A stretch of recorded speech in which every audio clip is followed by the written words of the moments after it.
اهلا بكل مشاهدينا من جديد.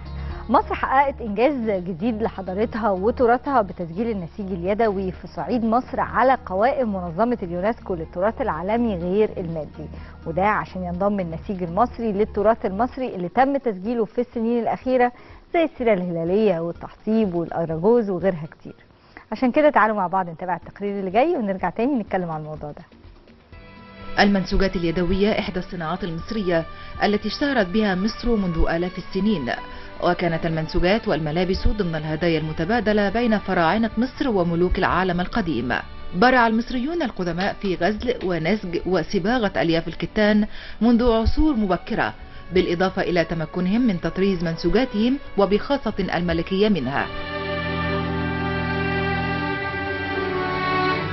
يعتبر النسيج اليدوي جزء من التراث الجامع المساهم في الحفاظ على الطابع المميز للشخصية المصرية ومحفزا للاستمرارية في استلهام جذور الموروث الحضاري للمجتمع. لذلك بذلت وزارة الثقافة جهودا كبيرة في تسجيله على قوائم الصون العاجل للتراث الثقافي غير المادي بمنظمة اليونسكو، ذلك بالتعاون مع وزارة الخارجية، لتنجح بذلك مصر في تسجيل النسيج اليدوي بالصعيد ليصبح العنصر الخامس بعد السيرة الهلالية والتحطيب والأراجوز والممارسات المرتبطة بالنخلة في اليونسكو، وهو ما يعد إنجازا جديدا لمصر في مجال صون الهوية المصرية، ما يساعد على الحوار بين الثقافات، ومن شأنه رفع الوعي بالتراث الثقافي غير المادي وزيادة محصلة المعارف والمهارات الغنية التي تتوارثها الأجيال.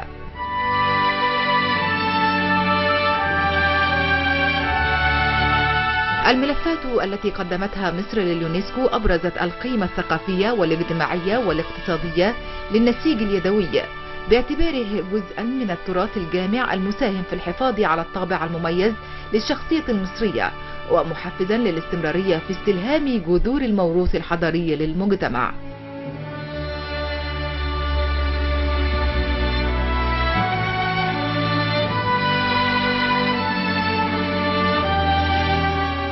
كانت للملابس والمنسوجات مكانة خاصة واهتمام كبير في حياة المصريين القدماء وبعد مماتهم، وقد ظهر هذا جليا في حياتهم اليومية وفي أداء طقوسهم وشعائرهم، فالكهنة كانوا مميزين بزي معين وهم يؤدون الطقوس، كما أن الملك كان يرتدي أغلى وأفخم أنواع المنسوجات.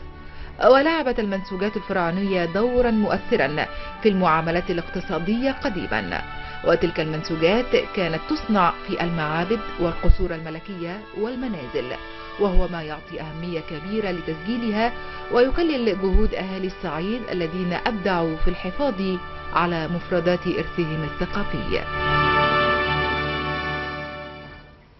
زي ما شفنا في التقرير، تعالوا نعرف أكتر عن أهمية الخطوة دي وإزاي حصلت. خلينا تنضم لنا عبر زوم ضيفتنا الدكتورة نهلة إمام، خبيرة التراث الثقافي غير المادي وأستاذ العادات والمعتقدات والمعارف الشعبية بأكاديمية الفنون. صباح الخير عليكي دكتورة نهلة، أهلا بيكي. صباح النور، أهلا وسهلا يا فندم.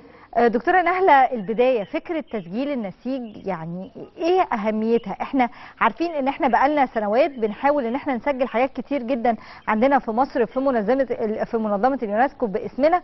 فكرة خطوة تسجيل النسيج دي تحديدا وقع اختياركم عليها بالذات النسيج في الصعيد ليه؟ طيب، صباح الخير لحضرتك والف مبروك، الف مبروك لمصر، الف مبروك لاهل الصعيد. مش العنصر الاول اللي اتسجل لهم، السيره الهلاليه عندهم اتسجلت، التحطيب اتسجل قبل كده، والنهارده النسيج اليدوي. فكره تسجيل النسيج نشأت من جمعيه اهليه، هي الجمعيه المصريه للمأثورات الشعبيه، هي اللي اخذت المبادره وقالت عايزين نسجل هذا العنصر من خلال عملها مع المجتمع في الصعيد، في سوهاج وفي قنا، على تسجيل وعمل كتاب عن النسيج. نشأت الفكرة من الجمعية أعدت الملف وأرسلته. اليونسكو له اتفاقية بنسجل عليها، هي اتفاقية صون التراث الثقافي غير المادي العالمي، ودي سنة 2003. مصر من أوائل الدول اللي وقعت عليها. تأخرنا شوية في إننا نسجل حاجات كتير، لكن إحنا في السنين الأخيرة الحقيقة في جهد كبير جدا بيبذل بتدي فرصة الاتفاقية واليونسكو للجمعيات الأهلية إنها تشارك وإنها تقول، لأنه من شروط التسجيل إن الناس نفسها اللي تكون عايزة تسجل العنصر ده باسمها، مش بس إرادة الدولة. الدولة دورها هو التنظيم والمراجعة والمدافعة عن الملف وإدراجه، لكن لازم يكون بمبادرة من المجتمعات المحلية. الناس عايزة ده، الناس بتطلب مننا ان احنا نسجل في تراثها كده. احنا متوقعين ان يجي من الشرقيه يقولوا لنا سجلوا لنا ده، من الدقهليه، من كل محافظه في مصر تقول عندنا عنصر مهم جدا وارجو ان احنا نسجله باسمنا. تساعدهم جدا وزاره الثقافه، بنقف معاهم. وزاره الخارجيه كان لها جهد كبير جدا في التنسيق، لان هي الحقيقه بتبقى كانها لجنه دفاع عن العنصر وعن انه هو موجود وعن انه له دور كبير في المجتمع. أكيد. دكتورة نهلة، علشان يتقدم ملف زي ده أكيد أخد وقت وجهد ويعني فترة طويلة ومجهود كبير عشان يتقدم ملف زي ده لليونسكو ويتم الموافقة عليه. الملف هم له صيغه محدده بتعملها اليونسكو. هم اكتر من قائمه. في قائمه هي القائمه التمثيليه، يعني احنا بنبعت الملف نقول هذا العنصر يمثلنا ومنتشر وثابت. وفي قائمة تانية هي قائمة الصون العاجل. قائمة الصون العاجل إن هذا العنصر موجود ومتوارث، ويمكن حضرتك أشرتي في التقرير، والناس موجود عندها، ولكنه يحتاج إلى صون لأنه ابتدى يتراجع شوية. طبعا احنا عارفين إن تأثيرات الميكنة وتأثيرات الحياة الحديثة، فاحنا بنقول محتاج الى صون. يمكن ده يلفت نظر اهالينا الى اهميه ان احنا نستهلك تراثنا، نستهلك الحاجات اللي عاملاها ايدينا، اللي فيها من روح الشعب المصري. على فكره هي صناعات الحرف دي معظمها صديقة للبيئة، معظمها بتقوم بدور كبير جدا، ويمكن ده أصرينا ان احنا نبرزه في دفاعنا عن الملف، ان ممكن تقوم العنصر ده يقوم بدور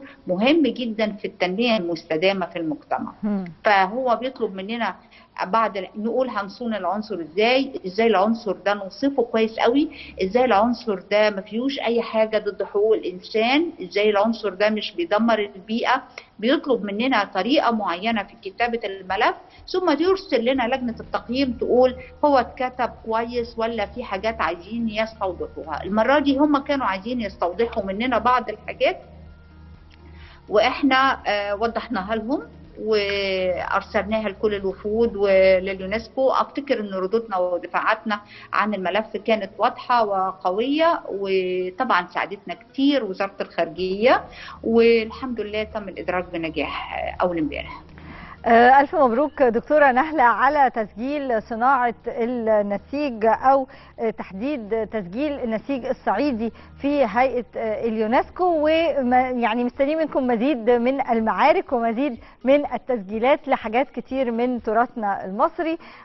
الدكتورة نهلة إمام، خبيرة التراث الثقافي غير المادي وأستاذ العادات والمعتقدات والمعارف الشعبية بأكاديمية الفنون، شكرا جزيلا ليكي. أشكر حضرتك وألف مبروك. مشاهدينا